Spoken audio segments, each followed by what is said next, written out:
So ముందుగా మనం పిఠాపురం నియోజకవర్గం చూసుకుందాం. సో పిఠాపురం నియోజకవర్గం సంబంధించి కూడా అక్కడ ఎవరు గెలవబోతున్నారు, ఎందుకంటే ఇటు వైసీపీ నుంచి కూడా వంగ గీత అటు అభ్యర్థిగా ఉన్నారు, అలాగే ఇటు కూటమి నుంచి కూడా జనసేన అధినేత పవన్ కళ్యాణ్ కూడా అక్కడ బరిలో ఉన్నారు. సో వీరిద్దరి జాతకాలు ఏ విధంగా ఉన్నాయి, సో అక్కడ పిఠాపురం సంబంధించి కూడా వాళ్ళు ఎవరు ఏ అభ్యర్థి అక్కడ గెలవబోతున్నారు కూడా మన దగ్గర గురూజీ ఉన్నారు. గురూజీ మాటలు అడిగి తెలుసుకునే ప్రయత్నం చేద్దాం. సో కొంత టోటలీ డిఫరెంట్గా, అంటే ఆల్రెడీ ప్రజల దగ్గరికి వెళ్ళి ప్రతి ఒక్క పబ్లిక్ టాక్ అయితే తెలుసుకుంటారు, కానీ మనం కొంచెం డిఫరెంట్గా కూడా వారి జ్యోతిష్యం ఏ విధంగా ఉంది, వాళ్ళు గెలవబోతున్నారా లేదా అని కూడా తెలుసుకునే ప్రయత్నం చేద్దాం. సో నమస్తే గురూజీ.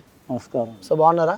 అవును. సో ఎమ్మెల్యే ఎలక్షన్లకు సంబంధించి కూడా ఏపీలో నువ్వానైనా అంటూ కూడా ఢీ కొట్టుకుంటూ కొనసాగుతుంది. సో ముందుగా పిఠాపురం నియోజకవర్గం ఒక హాట్ టాపిక్ గా మారింది.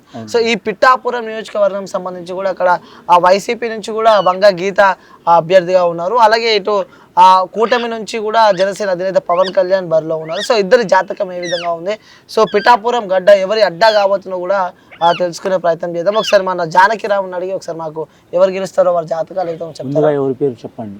సో వైసీపీ నుంచి వంగ గీత అక్కడ అభ్యర్థిగా ఉన్నారు, సో వారి జాతకం ఏ విధంగా ఉందో ఒకసారి.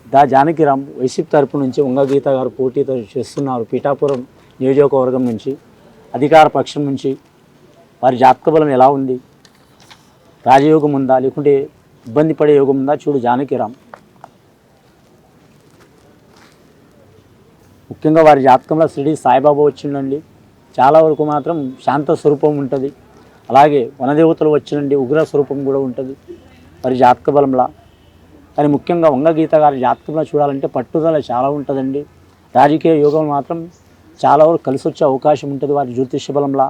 వారికి ఎంత మంచి ఫలితం ఉంటుందో అన్ని ఇబ్బందులు కూడా ఉంటాయి. కానీ ముఖ్యంగా అధికార పక్షం నుంచి వారు పోటీ చేస్తున్న మాత్రం వారి జాతకంలో చివరి టైంలో మాత్రం ఇబ్బందులు పడే అవకాశం ఉన్నదండి వారి జాతకంలో. ఓకే, సో చివరి టైంలో ఇబ్బందులు పడే అవకాశం ఉంది. చివరి టైంలో రసోత్తరంగా కొనసాగే అవకాశం ఉంది, చివరి టైంలో ఇబ్బందులు పడే అవకాశం ఉందండి. ఓకే, సో ఇప్పుడు జనసేన పార్టీ అధినేత అభ్యర్థి పవన్ కళ్యాణ్ గారి రాజకీయ భవిష్యత్ ఏ విధంగా ఉంది, సో అక్కడ పిఠాపురంలో గెలవబోతున్నాడా లేడా అని తెలుసుకునే ప్రయత్నం చేద్దాం. ఒకసారి జానకిరామ్ని అడిగి పవన్ కళ్యాణ్ గారి జ్యోతిష్యం ఏ విధంగా ఉంది, సో అక్కడ గెలవబోతున్నాడా లేడా అని తెలుసుకునే ప్రయత్నం అయితే చేద్దాం. జనసేన కూటమి తరపు నుంచి పవన్ కళ్యాణ్ గారు పోటీ చేస్తున్నారు. వారి జాతక బలం రాజకీయ జీవితం ఎలా ఉంది, యోగబలం ఉందా లేక అనుకూలంగా ఉందా లేదా వ్యతిరేకంగా ఉందా, వారి జాతక బలంలో కలిసి వస్తా రాదా. పిఠాపురం తరపు నుంచి ఆ నియోజకవర్గంలో పవన్ కళ్యాణ్ గారి జ్యోతిష బలం చూడు జానకిరామ్. ముఖ్యంగా వారి జాతకంలో చూడాలంటే మాత్రం భోళాశంకరుడు వచ్చిండండి, విఘ్నేశ్వరుడు వచ్చిండు, అలాగే పార్వతీమాత వచ్చింది, కుమారస్వామి వచ్చిండు వారి పేరు మీద. వారి జాతకంలో చూడాలంటే మాత్రం శ్రీకృష్ణుడు వచ్చిండు వారి జాతకంలో. కానీ మాత్రం జనసేన తరపు నుంచి పోటీ చేస్తున్న పవన్ కళ్యాణ్ గారి జాతకంలో చూడాలంటే మాత్రం వారి జ్యోతిష్యంలో ఇబ్బందులు కూడా చాలా ఉంటాయండి రాజకీయ రంగంలో. అలాగే వారి జాతకంలో నియోజకవర్గంలో కూడా ఇబ్బందులు చాలా వస్తాయి వారి జ్యోతిష బలంలో. అలాగే వారి జ్యోతిష్యం ప్రజలకు మంచి చేయాలనే ఆలోచనలు నడుస్తారు, కానీ అడగడుగున ఆటంకాలు వస్తుంటాయి వారి జాతకంలో. అడగడుగున ఆటంకాలు వస్తున్నాయి కానీ మాత్రం చివరి టైంలో మాత్రం వారి జాతకంలో విజయం సాధించే అవకాశం అయితే ఉందండి వారి జాతకంలో. ఓకే, సో ఈసారి పిఠాపురంలో పవన్ కళ్యాణ్ గారు అతి తక్కువ, అంటే నువ్వనైనా ఢీ కొట్టే దాంట్లో కూడా ఈసారి పవన్ కళ్యాణ్ గారు గెలవబోతున్నారు అంటారు. గెలిచే అవకాశం చాలా వరకు ఉందండి, 100% ఉంది, కనిపిస్తున్నది. శ్రీకృష్ణుడు వచ్చి నడిపించేది అతన్ని నడిచేది అతని అన్నారు. సో వ్యూస్, ఇటు పిఠాపురం నియోజకవర్గం సంబంధించి కూడా పవన్ కళ్యాణ్ గారిది అలాగే వంగ గీత గారిది కూడా మనము జ్యోతిష్యం చూపించడం జరిగింది. సో ఈసారి అంటే నువ్వనేనా అంటూ కూడా కొనసాగుతుంది, కానీ చివరిలో మాత్రం పవన్ కళ్యాణ్ గెలిచే అవకాశాలు కూడా ఉన్నాయంటూ కూడా మనతో పాటు గురువు గారు చెప్తున్నారు. ఇప్పుడు మనము మీ అందరం కంటే మనము జ్యోతిష్యం చూపించడం జరిగింది. సో నువ్వనేను అంటూ కొనసాగే ఆ పోటీలో కూడా పవన్ కళ్యాణ్ గారు గెలిచే అవకాశాలు ఉన్నాయంటూ కూడా చెప్పడం జరుగుతుంది. సో మంగళగిరి నియోజకవర్గంలో ఏ పార్టీ గెలవనుంది, ఏ అభ్యర్థి గెలవనుండో కూడా ఒక చర్చనీయాంశంగా మారింది. సో అక్కడ కూడా నువ్వనేనా అంటూ కూడా పోటీ కొనసాగుతుంది. సో వాళ్ళ అభ్యర్థుల జ్యోతిష్యం చెప్పే ప్రయత్నం చేద్దాం, ఎందుకంటే అక్కడ ఎవరు గెలుస్తారో మన ప్యారెట్ చిలుక ద్వారా తెలుసుకుందాం, ఎందుకంటే వారి జ్యోతిష్యం ఏ విధంగా ఉంది. సో ఫస్ట్ మనతో పాటు గురూజీ గారు ఉన్నారు. గురూజీ నమస్తే. నమస్కారం. సో మంగళగిరి నియోజకవర్గం సంబంధించి కూడా అక్కడ కూటమి నుంచి టీడీపీ పార్టీ నుంచి కూడా నారా లోకేష్ అక్కడ అభ్యర్థిగా ఉన్నారు, అలాగే ఇటు వైసీపీ నుంచి చూసుకుంటే కూడా లావణ్య గారు అక్కడ అభ్యర్థిగా ఉన్నారు. సో ఇద్దరి జ్యోతిష్యం ఏ విధంగా ఉంది, సో అక్కడ మంగళగిరిలో ఎవరు గెలవబోతున్నారు ఒకసారి మన జానకిరామ్ని అడిగి తెలుసుకునే ప్రయత్నం అయితే చేద్దామా. ముందుగా ఎవరి పేరు మీద చూద్దాం. సో ఇక్కడ ఆ ముందుగా మంగళగిరి నుంచి వైసీపీ అభ్యర్థి లావణ్య గారి జాతకం ఒకసారి మనం చూద్దాం. అధికార పక్షం వైసీపీ తరపు నుంచి లావణ్య గారి జ్యోతిష బలం మంగళగిరి నియోజకవర్గం. ఆమె జ్యోతిష బలం ఎలా ఉంది, కలిసి వస్తా కలిసి రాదా చూడు జానకిరామ్.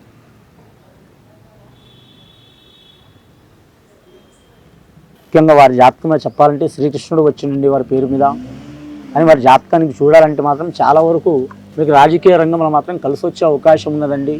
కానీ మంగళగిరి ప్రాంతంలో మాత్రం ఆమె జాతకంలో మాత్రం దృష్ట యోగ బలం కలిసి వస్తుంది, కానీ చివరి టైంలో మాత్రం కొన్ని ఇబ్బందులు పాలయ్యే అవకాశం ఉందండి. అధికార పక్షం నుంచి వారి జాతకం రాజకీయ యోగంలో కలిసి వస్తుంది, కానీ విజయం సాధించే యోగం మాత్రం చాలా వరకు అనుకూలంగా లేదండి వారికి.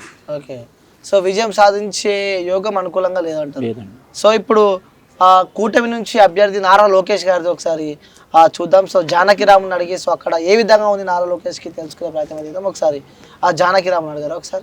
తెలుగుదేశం పార్టీ తరపు నుంచి నారా లోకేష్ గారి జ్యోతిష బలం ఎలా ఉంది, కలిసి వస్తా రాదా మంగళగిరి ప్రాంత యోగ బలం నుంచి నియోజకవర్గ యోగం నుంచి నారా లోకేష్ గారి జ్యోతిష బలం చూడు జానకిరామ్. వినాయకుడు వచ్చిండి వారి జాతకంలో, విఘ్న వినాయకుడు వారి జాతకంలో. రాజకీయ రంగం నుంచి మాత్రం చాలా ఆటంకాలు వచ్చినాయి వారికి. వారి జాతకంలో చూడాలంటే మాత్రం చాలా ఇబ్బందులు పడుతూ ఒక దారికి వచ్చిన అవకాశం ఉంది వారి జాతక బలంలో. ఒక టైంలో మాత్రం అనుకోకుండా చేతులు అదృష్టం పెట్టినట్టు అనుకున్నారండి. ఇప్పుడైతే వారు చాలా వరకు అయితే హార్డ్ వర్క్ చేస్తున్నారు. అలాగే ఈ నియోజకవర్గం నుంచి వారు పోటీ చేస్తున్నారు మంగళగిరి ప్రాంతం నుంచి.